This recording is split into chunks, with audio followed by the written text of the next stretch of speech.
Vale, buenas tardes. Gracias a Manuel por organizar esto y sobre todo gracias a los que decidís pasar una tarde de viernes aquí. Intentaré ser breve y sobre todo dejar alguna idea así impacte. Manuel me decía antes de empezar la sesión que creía que tenía suerte, que había tocado el tema más fácil. No coincido. El mío puede ser aún más fácil. Y lo peor es que no soy el único que piensa esto. La doctora Penelas también. Mis objetivos. A mí durante mi residencia, y esto es hace 3 años, lo que me decían es que Dios creó el húmero para no ser operado, que 2 fragmentos de húmero pegan si están en la misma habitación y que la movilidad del hombro perdona todo. Pero es que incluso Neer, el que escribió todo lo relacionado con el hombro, la artroplastia, anunciaba eso. Decía que la fisis tiene tal poder de remodelación que hacer cualquier cosa era innecesario. Y esto lo acompañaban poniendo fotos catastróficas que aparecen en el Campbell, en el Rockwood, en el cual fracturas terribles, no le hacían nada, un cabestrillo, pegaban. Vale. ¿Es todo tan así? Bueno, tiene sus matices. Entonces, además, la charla es húmero proximal y diáfisis. Y eso a mí me gusta, porque son muy parecidas. Conceptualmente, cambiando una cosa que os digo al final, va a ser casi lo mismo. Mismas fuerzas deformantes, la misma fisis, que es superactiva, misma articulación, y las dos tienen un enemigo a vigilar, que es diferente, pero como concepto está muy bien. A destacar, igual, todos sabéis el critoe del húmero distal, seguro que no todos sabéis cómo es la osificación del húmero proximal. Lo que me gustaría destacar, pensad que la diáfisis está osificada al nacimiento. La cabeza aparece a lo largo del primer año, luego las tuberosidades, se unen las tuberosidades, se une a la cabeza y luego al resto. Y la foto que os pongo abajo, lo que quiero enseñaros es que la metáfisis tiene una parte que es intraarticular y que la mayor parte de la fisis es extraarticular. Por eso es tan frágil, tan susceptible a la lesión. A mayores, ¿qué músculos aparecen ahí? Los del manguito rotador, sabéis que eso predispone a la rotación externa. El pectoral mayor, en la parte medial de la corredera bicipital, y el deltoides. Dependiendo de sea el nivel de fractura, distintas fuerzas deformantes, distinto patrón de fractura. Recordad las relaciones con los nervios, con el axilar en el húmero proximal, con el radial abajo. Y el periósteo. El periósteo, si alguna vez os ha tocado operar un húmero, llama la atención. El periósteo es muy grueso, sobre todo en la parte posterior. De hecho, cuando hay una fractura actúa de bisagra y la parte anterior se nos puede meter en el foco de fractura.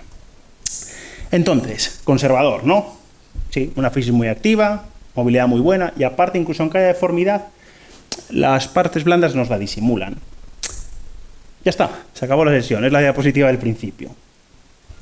Bueno, la realidad es que estos estudios que decían que era todo estupendo, que iba maravilloso, tienen un sesgo muy importante, que es que operaban las fracturas catastróficas. Entonces, esa lesión peor. Tal vez las expectativas de aquella época no son las mismas que ahora. Lo que dicen que es un resultado bueno, a lo mejor hoy en día no lo aceptaríamos.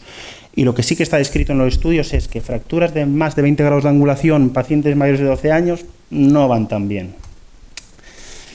Entonces, ¿cómo son estas fracturas? Pues igual que lo que ha dicho Manuel en la clavícula. 2 mecanismos, traumatismo directo sobre el hombro o las caídas con la extremidad extendida y demás. Lo que decíamos antes de cómo es la osificación afecta en el patrón de fractura que me encuentro. Los neonatos suelen tener Salter-Harris tipo 1, los adolescentes tipo 2 y los niños pequeños con hueso tan poroso suelen hacer fracturas metafisarias. Y siempre que tengáis una fractura de húmero, ya sea proximal o diafisaria, en un niño más pequeño de 3 años, tenéis que pensar lo que os va a contar la doctora Domènech después. Situaciones especiales, porque las hay. Si un Salter-Harris 3 y 4, rarísimos, yo solo he visto uno, pensar en una luxación, porque suele estar asociada. Y luego esto, aquí quiero que algún avezado residente me diga, el primero en elegir puede elegir cuál de las dos ve, el siguiente lo elijo yo, así que...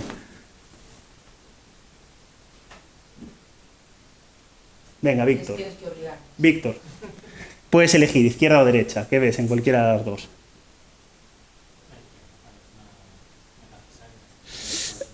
Has cogido la jodida, ¿eh? ¿Y la derecha? ¿Pero qué ves en la derecha?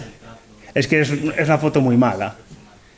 La derecha es un quiste simple que tuvimos en Ourense, una fractura. Perdonad, la foto es catastrófica, pero bueno. Y son frecuentes los quistes, muy frecuentes en esta localización. La de la izquierda sería como un little league shoulder.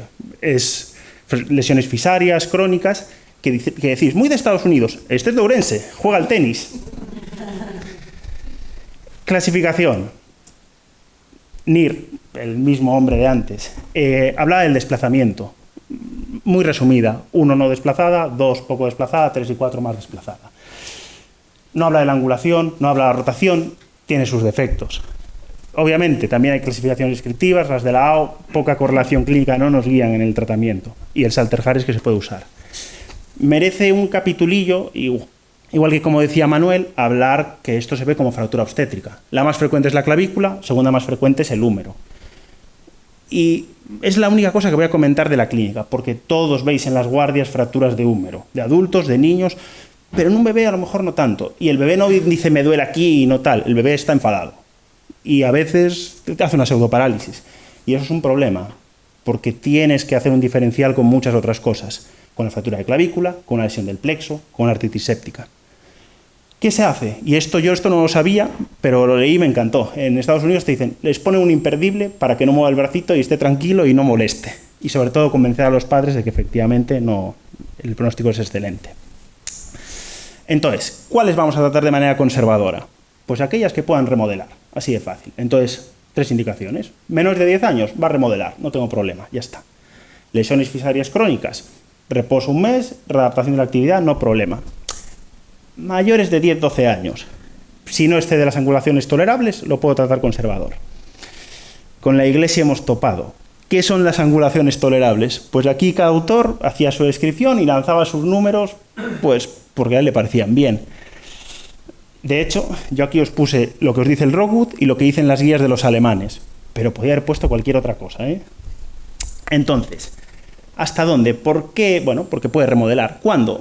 Tenemos dudas, depende de la angulación que nos describan. ¿Cómo hago ese tratamiento conservador? Pues, si la fractura no está desplazada, es muy fácil. Le pongo un cabestrillo y ya está. Si la fractura está desplazada, tengo que conseguir mejorar esa reducción. Hay varias maniobras descritas y en este caso, al contrario de lo que pasa en la medicina, no es porque todas vayan mal, es porque todas van bien. Concepto. Lo mismo que cualquier fractura. Contrarrestar las fuerzas deformantes, acercar la diáfisis a la cabeza. Si hay afectación fisaria, mi recomiendo es que no turréis en urgencias. Intentad hacerlo bajo sedación o bajo anestesia. En Ourense eso es, en quirófano bajo anestesia. Sedación no existe. Y verificar la estabilidad. Pero ahora, el único susto que os voy a dar en la sesión os lo doy ahora, que es la mitad de los adolescentes, que yo reduzco esa fractura y parece que la lesión es estable, esa reducción se pierde. Tened un umbral bajo para la fijación en los adolescentes. ¿Cuáles opero? Las de siempre. Politrauma, fracturas abiertas, lesión vascular. ¿Cuáles reduzco abiertas? Pues las que tenga que desvidar porque es una fractura abierta, las luxaciones que no sea capaz de reducir o las fracturas que no sea capaz de reducir. ¿Y por qué no soy capaz de reducirlas? Pues o porque se ha metido dentro del periósteo, la cápsula o la porción larga del bíceps que es intraarticular. ¿Y cómo puedo hacer esto? Pues 2 opciones. Fijación, el número proximal, estamos hablando de todo. Luego destaco la diáfisis. Fijación percutánea o con TENS. Para la fijación percutánea, no hagáis caso a los números que aparecen en la foto, porque eso es de adultos, ¿vale? Pero el miedo es el axilar. Hablan de que la distancia que es la cabeza del húmero el doble, yendo por debajo es la zona segura. Cuidado con lesionar el axilar. De hecho, sed cautos, disecar, usar camisas, merece toda la pena. En principio, con 2 agujas lisas, porque es un hueso bueno, son trazos de fractura en general simples, que se pasan de manera retrógrada. Si tenéis dudas, se puede añadir una tercera desde el troquíter, en un poquito de rotación externa y siempre cayendo un poquito para no entrar en la articulación. Y siempre doblarlas, porque uno de los problemas que podéis tener es que migren las agujas e inmovilizarlos, porque se mueven más. El problema que tienes con esto es la infección superficial, que es bastante frecuente, pero es una técnica segura y con buen resultado. Fijación intramedular, pues casi igual que usar TENS en otro sitio. Importante, el 40% del tamaño en el istmo, por favor, en el istmo, preconformándolos antes. Y cuando tú lees los libros, siempre te dicen abordaje lateral, una en forma de C, otra en forma de S. Eso es de auténtico jugón. Me cuesta, no soy capaz y os pongo esa foto para que veáis. El radial sí está lejos, el cubital está ahí, pero abriendo un poquito, viendo, pues a veces a mí me resulta más fácil al menos. Y otro truco, para llegar hasta donde está la fractura, reducir, pasarlas, impactarla, y a veces ese extra de reducción que falta, pivotando sobre el TEN, conseguís mejorar esa reducción incluso. Gran problema de esta, te obliga a hacer una retirada de material, generalmente a partir de los 6 meses. ¿Cuál es mejor, cuál es peor para el húmero proximal? Pues esta requiere un poco más de habilidad. Entonces, si no os veis capaces, no es descabellado hacer lo otro. Las dos son coste efectivas, más la otra, pues porque no obliga a una retirada posterior. Las fracturas diafisarias, particularidades, y es lo que quiero decir de ella. Pues que el periósteo es grueso, el periósteo nos ayuda, y el principio del yeso colgante es esto: usar que la gravedad, que la fractura se alinee y que el periósteo permita que la propia fractura cure. Cuanto más distal, menos angulación toleramos. Hablan de en torno a 15 grados como tope en pacientes ya algo más mayores. El acordamiento no es un problema, porque hay un sobrecrecimiento, y aquí el enemigo es el nervio radial, sobre todo en las fracturas que estén hacia el tercio distal. Todas esas opciones de inmovilización, en principio, si yo tuviese que dar una pauta, mi consejo sería férula en U al principio. La férula en U no es ideal para mantener reducciones, pero sí evita un mayor desplazamiento y la propia gravedad hace que te lo alinee un poquito. Y luego cambiar a un brace, que es más cómodo para el paciente. El yeso colgante, no sé si los ponéis en algún sitio, yo solo los he puesto en Santiago animado por algún adjunto, y la verdad es que lo llevan regular, y a mayores, si te queda justo donde está la fractura, te hace un efecto de bisagra que no te controla nada las rotaciones. Lo que os dije antes, fractura que tuvimos en Ourense, de nuevo, la calidad de las fotos, perdón, veis que lo que hicimos fue entrar por medial y por lateral. 40%, yo lo veo en los controles y me parece que los TENS ocupan todo el canal, pero bueno, lo cierto es que la fractura ya está consolidada y el chaval está estupendo. Algoritmo de tratamiento. Vemos esto y esto asusta a cualquiera, pero si os lo resumo un poquito es más fácil. Fractura abierta, se opera, ya está, no hay dudas.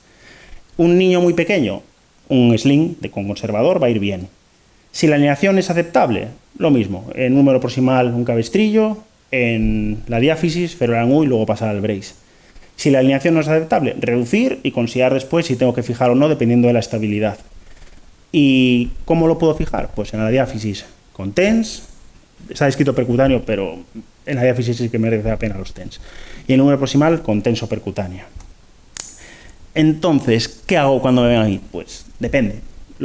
Una respuesta muy gallega, pero es verdad. Porque el tratamiento conservador va bien, el tratamiento quirúrgico también va bien, no está muy claro qué es aceptable y qué no. La reducción de esto no siempre es sencilla cuando estamos en quirófano, muchas maneras diferentes, y a mayores hay un riesgo de lesión nerviosa cuando estamos en el quirófano.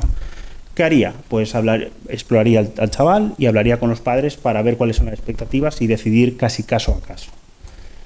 Quería comentar esta porque me hizo gracia este estudio. Bueno, me impactó. Que es en Finlandia, en 10 años, se quedaron viendo cuántas fracturas de húmero había, metían aquí diafisarias y húmero proximal, y más o menos ven que en Oulu, que es una ciudad que tiene con su área sanitaria 85.000 pacientes en edad pediátrica, vieron 300 en 10 años, con una incidencia que es constante. El resto de fracturas del miembro superior del niño, todas van aumentando.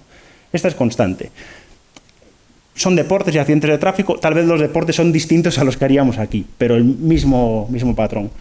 Y lo que más destacaría es eso, que la mayoría las trataban conservadoras, pero que cada vez iban operando más. El primer año operaban en torno al 5% y al final del estudio era en torno al 30%. Pero es que en algunos estudios de Estados Unidos te operan más del 40% de las fracturas de húmero. ¿Cuáles son las cosas que para ellos fueron factores para ir al quirófano? Pues la bayoneta y la edad. La angulación no era estadísticamente significativo, les orientaba angulaciones tan grandes, pero sin relevancia estadística.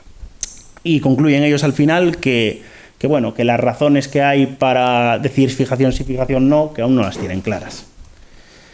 Entonces, como ideas para sacar, pensad que son fracturas con muy alta capacidad de remodelación, el pronóstico va a ser muy bueno, que la edad es el factor decisivo para saber qué hago o qué dejo de hacer, el desplazamiento y la angulación debería ser el otro, pero aún no se tiene muy claro cuáles son esos cortes, que la mayoría, efectivamente, los puedo tratar de manera conservadora y que si los voy a operar, que me acuerde siempre del nervio radial y del axilar. Y muchísimas gracias.